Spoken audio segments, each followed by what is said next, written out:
Since the end of World War II, the United States has played the leading role in designing, supporting, and governing the international economic system. America's role in this regard was a form of enlightened self-interest based on the foundational idea that international trade facilitates mutual prosperity. It was also based on a recognition that the United States, in concert with its allies, had the capacity to move the world from a zero-sum international system to one that benefited all countries that chose to opt in. Despite serious crises and many shortcomings, the system enjoyed a good deal of success in fostering prosperity. Real income per person in the United States is today 3.5 times its level in 1960 and 1.4 times its level in 2000. Similar numbers hold for the world as a whole. The Trump administration, however, sees the international system as unfair to the United States. It claims that the system has hollowed out our manufacturing sector, undermined critical supply chains, allowed other countries to exploit the dollar and America's financial system, and brought overly costly security burdens to the United States. But before casting aside the old system, it's useful to understand what it was, how it functioned, and how it evolved. It's also important to consider the costs and benefits of what might come next.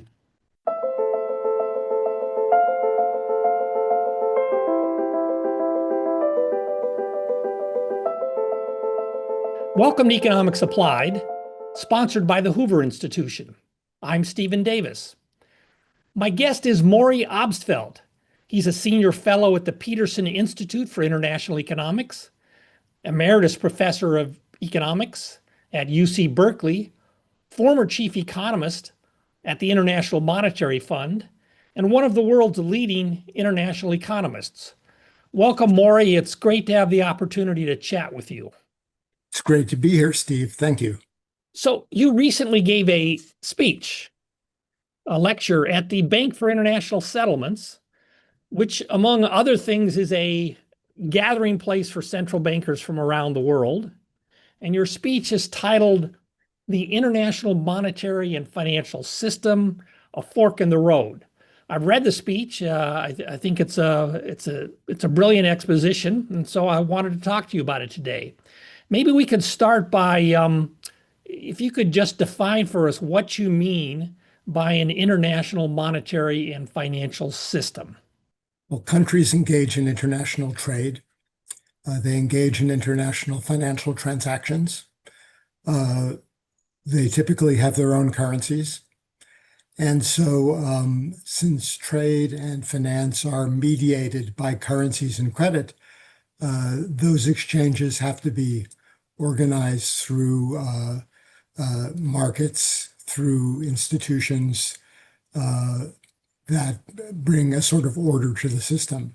So some refer to the current set of arrangements as a non-system, but I prefer to think of it as something we can analyze and think about in a somewhat orderly way. The speech that you referenced was the Andrew Crockett Memorial Lecture, and Andrew Crockett was a transformational head of the Bank of International Settlements between the mid-90s and the mid-2000s, a critical period in globalization. And by the way, after he retired, he moved to the Bay Area and was part of the Economic Policy Working Group at Hoover. So he has a strong link to your institution. I did not know that. Thanks for bringing that up. Yeah, no, he was a remarkable man who passed away too early, unfortunately. But in around 2009, he gave a speech at the first San Francisco Fed Asia Pacific Economic Policy Conference, where he sort of set out a very nice framework for thinking about international monetary and financial systems. And he basically had a threefold description in terms of the basic economic framework, the basic institutional structure, and the distribution of power in the system.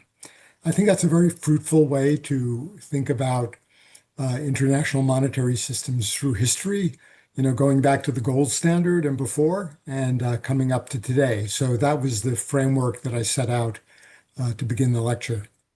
Okay. And am I right that the system that grew up after World War II was founded on this idea that international trade facilitates mutual prosperity?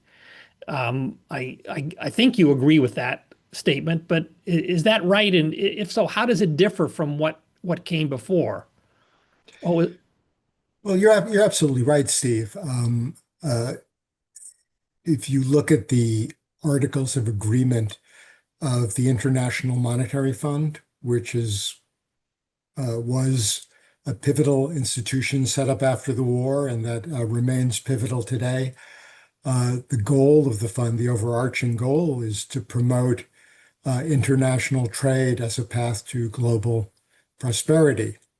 Now, that's not a principle that I think many disagreed with even before as a intellectual proposition, but in practice, the interwar period, and particularly the 1930s, saw a complete collapse of trade as countries devolved into trade and currency warfare. And the design of a new international system, something that was purposefully undertaken at the Bretton Woods conference in 1944, was meant to overcome those problems, to bring order to international financial and monetary relations, and to facilitate the growth of world trade in a context where countries would also have the tools to avoid what was, of course, the other big problems of the Great Depression period, which were massive unemployment and deflation. right. But were they also motivated by, I mean, I'm trying to put myself in the mindset of decision makers and political leaders at the end of World War II. I mean, the first half of the 20th century saw two devastating world wars, which, at least in some extent, were motivated by a desire to acquire material goods, commodities, land, and so on. And so that was zero sum or negative sum interactions among nations. And how important was that in the thinking about trying to set up a system that would offer a path forward for countries that involved trade and cooperation rather than conflict and war? I think it was an all-important consideration. Of course, the Great Depression proved a fertile breeding ground for authoritarian movements around the world, for a drive by those authoritarian nations, militaristic nations, to acquire resources and markets, captive markets, real property. And the design of the post-war economic institutions took place within the broader context of the United Nations organization, which had the broader goal of preventing territorial acquisition by conquest, for example, of guaranteeing certain human rights. So it was very much front of mind of these post-war planners that a stable and prosperous international system was a necessary condition for the peaceful world which they all hoped to create after the end of the second devastating war of the 20th century. Right. Okay. So the economic and security aspects were linked from the outset. And even though we being economists often focus on the economic aspects of it, I think it's important to remember that they've always been kind of joined together and seen as when done right, reinforcing elements of a broader system designed to Yeah, promote prosperity, security, and peace. yeah. Part of the broader picture that I think is too often ignored is that the world of the interwar period was still largely a world of empires. Some of those empires were dismantled after World War I, but you still had British colonialism, French colonialism, Dutch colonialism.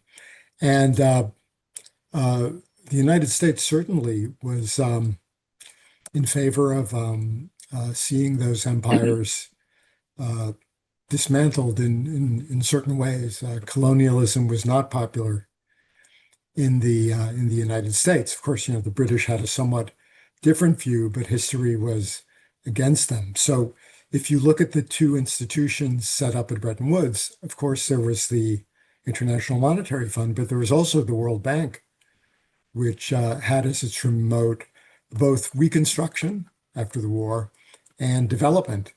The idea that resources could flow to poorer countries and help them develop. So part of the backdrop of the whole initial post-war period is a process of decolonialization of countries and former empires gaining the sovereignty and also having the desire to develop, and the process of their integration into this international monetary and financial system. You had these countries gradually becoming independent, joining the International Monetary Fund, taking up independent positions on the world stage. And it's not a story that we frequently in the richer economies think about much. But I think if you want to understand where we are now with an increasingly uh, influential, assertive, and prosperous group of third nations, countries that are standing outside of the broader conflicts among China, the EU, and the US. You have to think about that evolution as well. Okay, so I guess one thought prompted by that is that another motivation for trying to design a market-oriented opt-in international economic system after the end of World War II is as to provide a productive substitute for the imperial regimes that had operated in much of the world before then, where the imperial power basically designed and enforced the terms on which trade would take place. So you reference this idea to capture markets, and that was often done through imperial means, where now the notion of capture markets has come to mean, at least in its benign sense, that you produce better products, offer better services than your rivals domestically and abroad, and that's how you capture markets. And that seems like a more productive, positive, some way to go about things. Yeah, I mean, I don't want to paint the post-war negotiations as completely high-minded and selfless. The U.S., of course, was going to be in the position of the leading military and industrial power, and it certainly wanted to be able to export its goods to these rebuilding markets and to Right. decolonizing markets throughout the world. The British were clinging to a system of imperial tariff preferences, which they were very loath to give up. And the US, as a counter position, was embracing broad-based trade liberalization. Um, there were problems of dependence of these colonial areas on sterling and the large balances they held in London, which caused major transitional problems. And this was the stuff of negotiations between the U.S., the UK, and other countries. The UK, in the immediate post-war period, wanted to get a huge U.S. loan to help them adjust to from wartime to peacetime, and that was a means through which the U.S. imposed a lot of pressure on the UK government. So It was not all, violins and roses.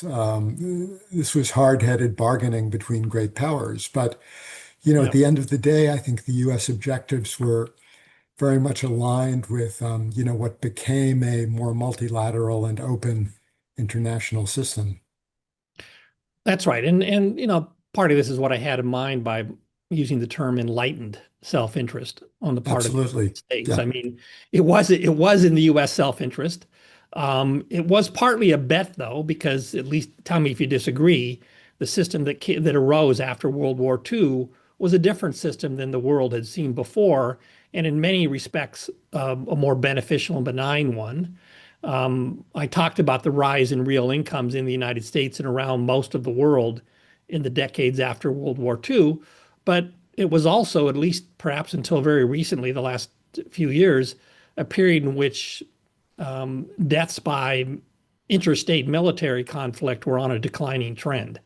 So on the security side too, it was, again, there are many exceptions, but it was largely a success. At least I see it that way, relative to what had come before in the first half of the 20th century and the 19th century and so on. Do you agree with Yeah. that assessment? No, no, I definitely agree. I would, sort of break down this post-war period, though, in terms of the geopolitics, into different sub-periods. Yeah, well, let's do What, that. So the next thing I was going to ask you about, tell us about the so-called Bretton Woods system that emerged in the early decades after World War II. well, the Bretton Woods system was centered in terms of its uh, institutional structure on the IMF, the World Bank, and of course the national governments that participated in those institutions, and that in many ways had direct uh, bilateral and multilateral relationships.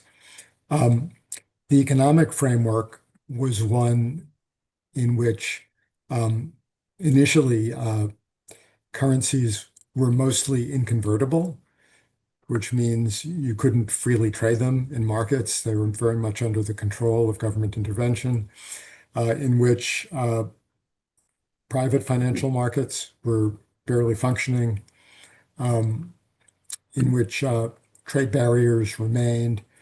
And part of the goal of the IMF system was to gradually move to convertibility, at least for trade relationships, um, and thereby allow international trade to expand on a multilateral and non-discriminatory basis. The system also importantly was based on a assumption and rule, which was in the articles of the fund, that exchange rates would be fixed but adjustable in extenuating circumstances. In other words, when an exchange rate adjustment might be needed to uh, prevent persistent balance of payments deficits and unemployment. Uh, in terms of the distribution of power, there is no question that the U.S. was the unquestioned hegemon in the system. And it also had a unique institutional position because, in effect, all the countries in the system pegged their currencies to the US dollar in order to hold exchange rates fixed. So if the French franc is pegged to the dollar and the German mark is pegged to the dollar, then the French franc and the German mark have no room to move against each other.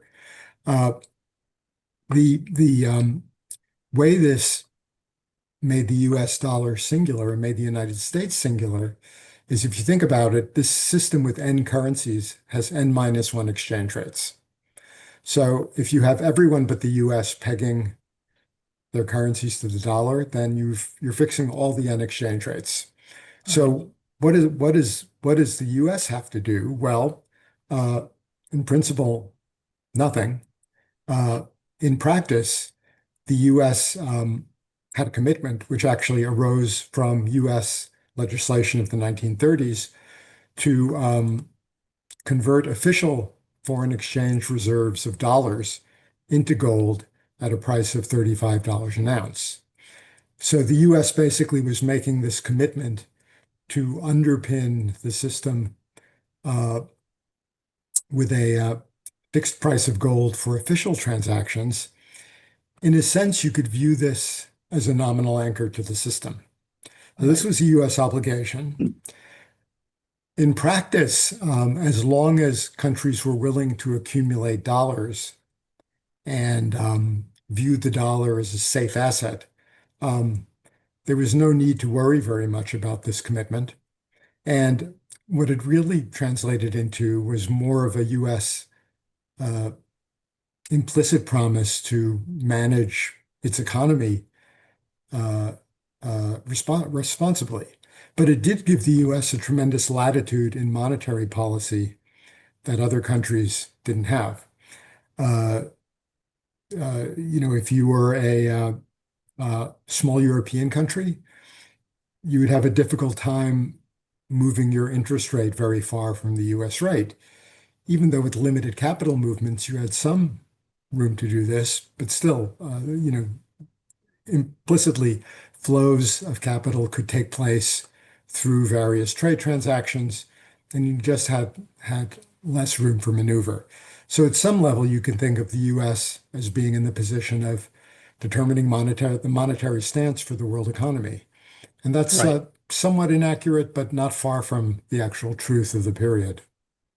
Okay, so yeah, it's good to be reminded of how differently foreign exchange markets, currency markets operated in the early years after World War II than they do now, where there's just massive transactions volumes every day. Mhm. But you mentioned that the Bretton Woods system aimed to expand beneficial trade between countries. And I'm guessing that that led to increasing demand for dollar-denominated securities, both for official foreign exchange reserves, but also to facilitate transactions and so on. And so I think this is behind part of what you said. So the U.S. was behaving in a way that gave other countries some assurance about the value of the dollar. But there were also forces in the economy, as I understand it, that were increasing the appetite to hold dollars outside the United States. And that I think ultimately led to some of the tensions that you've also, that ultimately unwound the Bretton Woods system. Have I got that right? And if so, can you just explain that? So, how did we get to the point where, in the early years after World War II, where eventually the Bretton Woods system either became untenable or the United States chose not to undertake the kind of monetary and fiscal actions that would sustain it in the way that it had operated? Well, it's hard to summarize that succinctly. Um, for context, the project of aiding recovery in Europe and Japan succeeded very well. It took a little bit of time, but it was sort of moved along by the US uh, uh, investing resources and political capital in those areas is something that did not happen after World War I. Partially, it was motivated by the realization a couple of years after the war that the world was not headed to uh, uh, uh, a state of peaceful grace, but was headed to a Cold War with the Soviet Union. And so you had the US investing in its allies in Asia, in promoting cooperation in Europe. In point of fact, the origins of the EU come not from a desire to screw the United States, as President Trump has suggested, but from actually the US trying to build a bulwark of democracy and prosperity on that front of the Cold War. This was a successful project, and so Germany became a major exporter to the US. Japan became a major exporter to the US. The US balance of payments position weakened somewhat, and in the process of holding their currencies fixed, foreign countries intervened in the foreign exchange market, acquiring dollar reserves. They basically bought dollars to prop up its value, and this happened, all over the course of the period from, basically the late 1950s through the end of the Bretton Woods period. Now, there are sort of two basic problems going on here. One is that the growing industrial prowess of Japan, of Europe, raises certain adjustment problems in the US, which are not totally unlike the ones we've discussed with regard to China and other emerging markets in recent years. So you have labor market dislocations, you have a change in the US external accounts, which raise concern among policymakers. You also have this sort of growing stock of dollars that foreign countries are holding. And now we come back to this idea that the US was obligated to convert these into gold And at a fixed price. I just want to make it clear. Other countries are holding dollars because it helps them manage their exchange rates, because it gives them some latitude with respect to monetary policy. Domestically, why do they want to hold all these dollars? Well, they're basically a side effect of of balance of payments deficits from the US. It's both changing trade relationships, but also capital outflows from the US into foreign currencies in foreign countries. You have a rise of US multinationals. They're starting to invest abroad. This is also weakening the US balance of payments position in the form of these countries holding dollars. Now, whether that's a big problem or not depends on where you sat in the analysis at the time. A lot of the discussion in the history books, including my textbook with Paul Krugman and Mark Melitz, talks about what's called the Triffin problem, and we talk about it because it makes a great story that's easy to understand. And the story is this, that the US held so much gold in Fort Knox.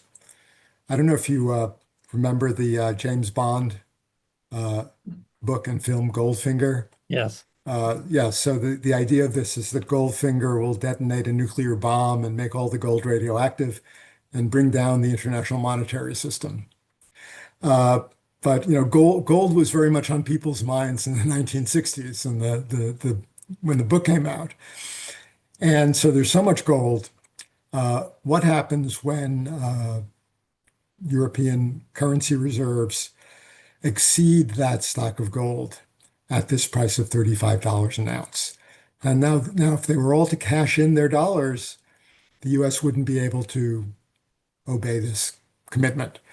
And so Triffin, testified in front of Congress. He was a Yale professor, very distinguished, testifies at the end of the 1950s, writes a book, Gold and the Dollar Crisis. And there's a huge amount of concern about, this gold problem in the US balance of payments. And in a very early speech to Congress in February 1961, just after being inaugurated, President Kennedy says, we have this gold problem. We need to, limit the financial support we provide to our allies, because of course this was part of the U.S. balance of payments deficit, all of the security spending. Right. I'm raising this because this is a theme we can come back to about the present day. It's a theme that resonates with current Right. current complaints. But Kennedy proposed, which was kind of remarkable, that Congress changed the Federal Reserve Act to allow reserves held by foreign central banks to pay higher rates of interest than, what the private sector held. And this way you could manage the gold problem independently of the rest of the economy. So Right. this became a huge problem in people's minds. Now, pushing back on this was Charles Kindleberger, a famous MIT professor, and he basically said, "Look, suppose you're a bank, you have short-term liabilities, you have long-term assets. Of course, you're vulnerable to Iran. This is the Diamond-Dybvig problem, for Mhm. which they rightly were recognized by the Nobel Mhm. Committee. But, if the bank is well run, it's probably going to be fine. And the US is issuing liquid liabilities, it's investing abroad in long-term FDI investments. This is a normal thing for it to be doing. And let's stop getting all in a twist about gold because, it's not really a problem." So, you had this sort of tension going on in the system. My own view is that the gold thing was not itself a fatal flaw. Of course, the U.S. could have bought more gold, right? The idea that what you have in Fort Knox is everything you have, this is a gold market, go buy gold. And most foreign central banks recognize that it would be not in their interest, not in the system's interest to convert dollars into gold, the major exception being the French, Yeah, who I was had gonna. their own agenda. But this gold thing interacted with other fundamental problems in the U.S. And those started arising in the mid 1960s with the stance of macroeconomic policy.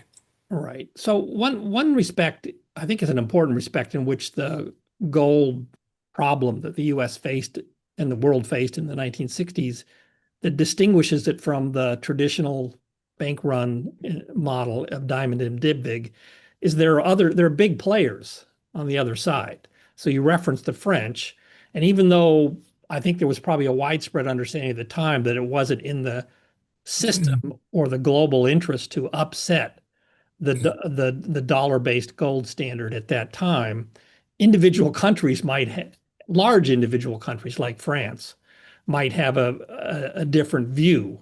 And there were other countries that consciously played a cooperative, constructive role in maintaining the U.S. system. You talk about the Blessing-Martin letter of 1967, in which I understand Germany basically said it was not going to seek to redeem its claims against the United States, its dollar-based claims on the United States in the form of gold, even though technically they had the right to do that.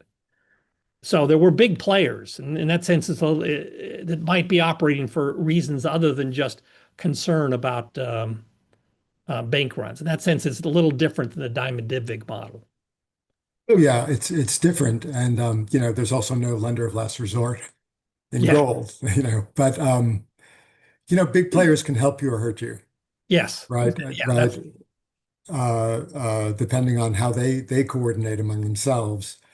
And the French were definitely not a cooperative player in this game, but not, you know, the other biggest players were not really going along with this, but it was not always entirely high-minded concern for the system. For example, the Blessing Letter was negotiated under a credible threat that the U.S. might reduce its troop commitments in Germany. Well, that And, that you was know, part of the system. right. And that was part of the system. And there's a fascinating connection between the role of the dollar in the system and the security commitments that the U.S. provides, which again is a topic of current conversation. Right. Okay. But anyway, by the late early 1970s, late 1960s, we'd reached a situation where, correct me if I'm wrong, other governments had dollar claims against the U.S. dollar denominated obligations that, if they were to all want to redeem them, greatly exceeded the gold reserves in the United States. Well, And that actually, not was the case by the early 1960s. it was already the case by the early Yeah. 1960s. Okay. But I guess it was more so by the late Oh, 1960s, absolutely. early Absolutely. 1970s. So, Absolutely. but then what brought it to a head? Why, and we're getting into the Nixon shock of 1971 but what brought it to a head? Well, go back to the mid 60s and Lyndon Johnson, Great Society, Vietnam War, a general reluctance to choose between guns and butter. Um, uh, famous instance of Johnson inviting William McChesney Martin, the chair of the Fed, down to the LBJ Ranch and browbeating him to keep interest rates low. Again, as I say these things, I think about today's headlines, but we'll, maybe come back to that. Um, and, basically the US economy became overheated. There was belated attempt to slow down the overheating. The US economy slowed. And, you have Nixon inheriting this basically, but, being in a situation by around 1970, 71, where he's starting to think about reelection. He's seeing an economy with uh, uh, tepid employment, with excessively high inflation, uh, continuing uh, uh, uh, balance of payments problems. And in fact, let me just focus in a little bit on the balance of payments issue and the reserves issue, because I think that's part of what sort of forced Nixon's hand in August of 1971. Um, in 1967, the British devalued sterling. Uh, this was sort of a major shock to the system. And in the 60s after that, you had the riots in France, you had devaluation of the French franc, you had much more currency instability. And eventually, that's instability moved to the dollar because markets realized that a devaluation of the dollar was what was needed to both solve the uh, balance of payments problem of the US and also to improve employment prospects in the US. So you start seeing speculative flows into European currencies, particularly Deutschmark, Swiss franc, Dutch guilder. Now think about how these work. Um, Markets decide they want to hold large amounts of Deutschmarks. So they go to the foreign exchange market, sell a lot of dollars. The German central bank, the Bundesbank, has to buy these dollars, and its reserves rise. And this is much bigger than just the drip, drip, drip of trade flows, because this is very discrete Mhm. portfolio shifts, such as we're now more used to. But this put the growth of dollar reserves into hyperdrive.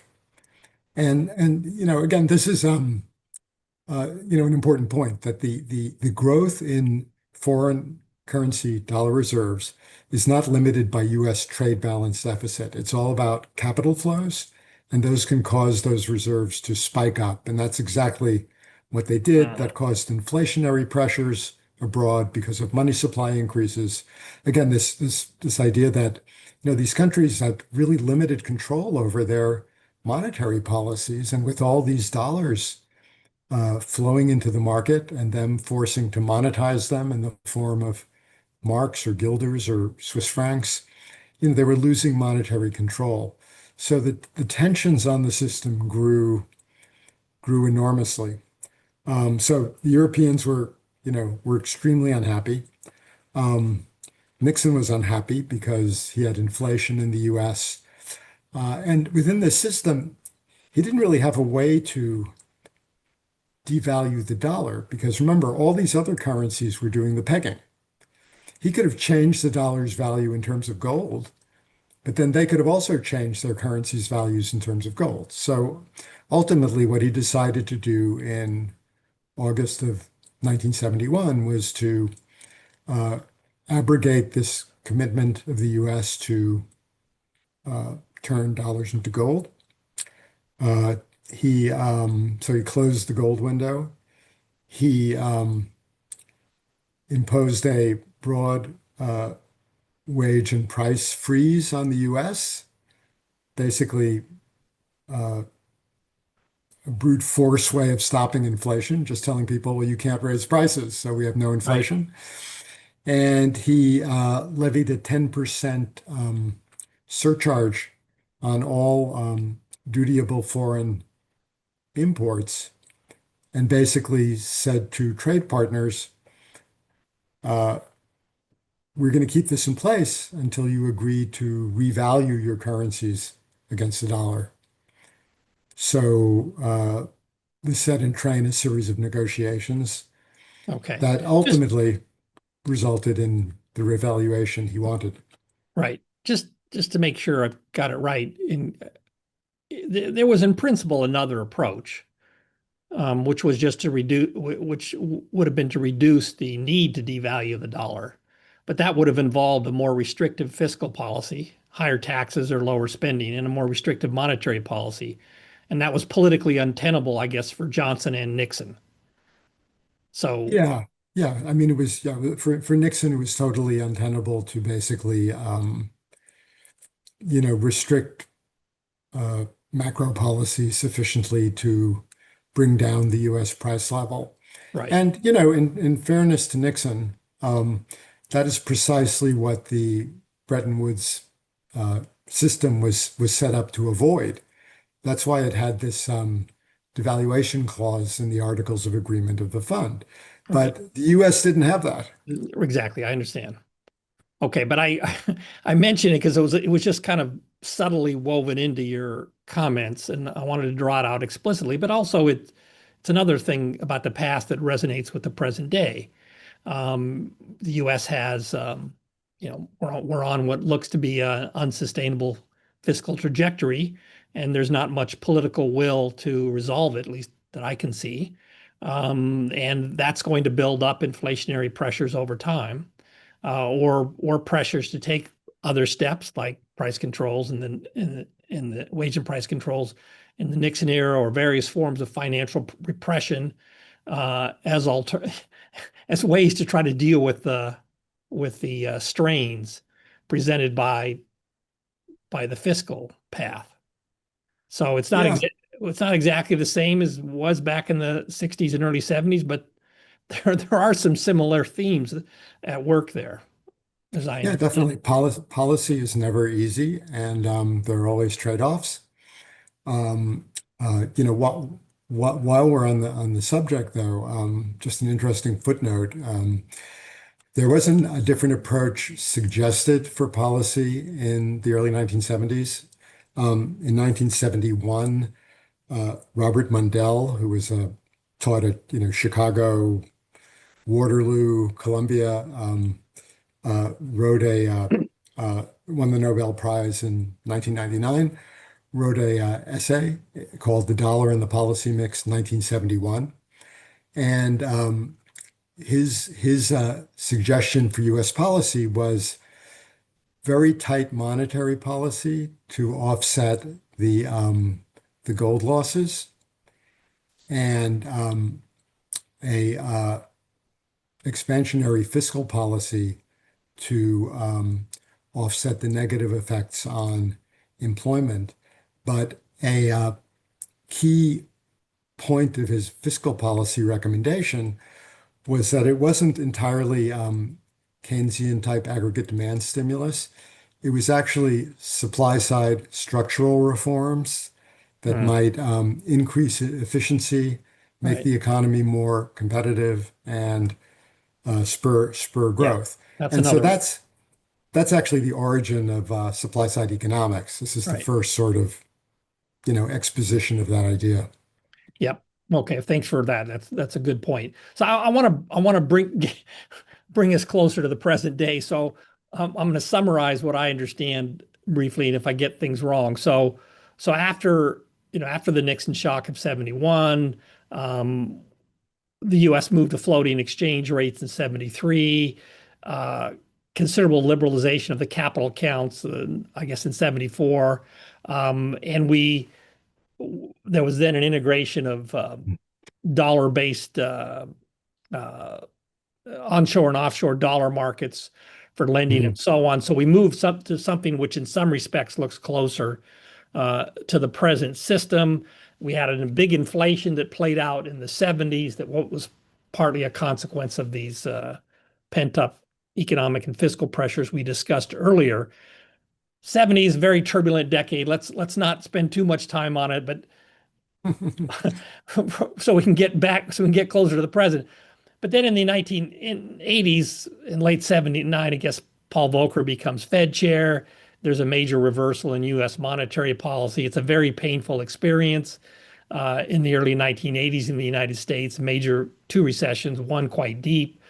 But eventually we got to a position where credibility in US monetary policy was restored. Inflation rates and nominal interest rates came down to low levels. And surprisingly enough, by the 1990s, the dollar had it never had disappeared, but it had become even more central or as central to the international monetary and financial system as it had been in the Bretton Woods era. So is that a fair, quick summary? I hope I didn't do great violence to the Yeah, 70s and no, 80s. no, not at all. I would say that the dollar in many ways is more central today.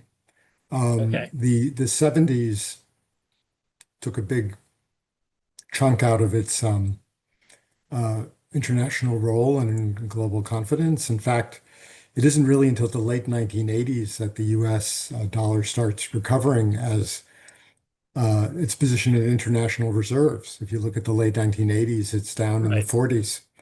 So, but by the 90s and certainly the late 90s, the dollar is reigning supreme, and all of that is being reinforced by the end of the Cold War. Right. And so, we haven't talked explicitly a lot about trade, but since in the last few minutes, but we started out with the GATT, General Agreement of Tariffs and Trade. I don't remember exactly if I've got the term right. The GATT expanded over time, evolved into the WTO. So this was also unfolding over the decades after Mhm. World War II, and then eventually China became a part of the WTO. So this is all part of the expanding um, international economic system. So the vision that trade would promote prosperity globally was, with some hiccups, being played out over the course of many decades. So again, I'm summarizing very briefly, trying to bring us really up to the 21st century.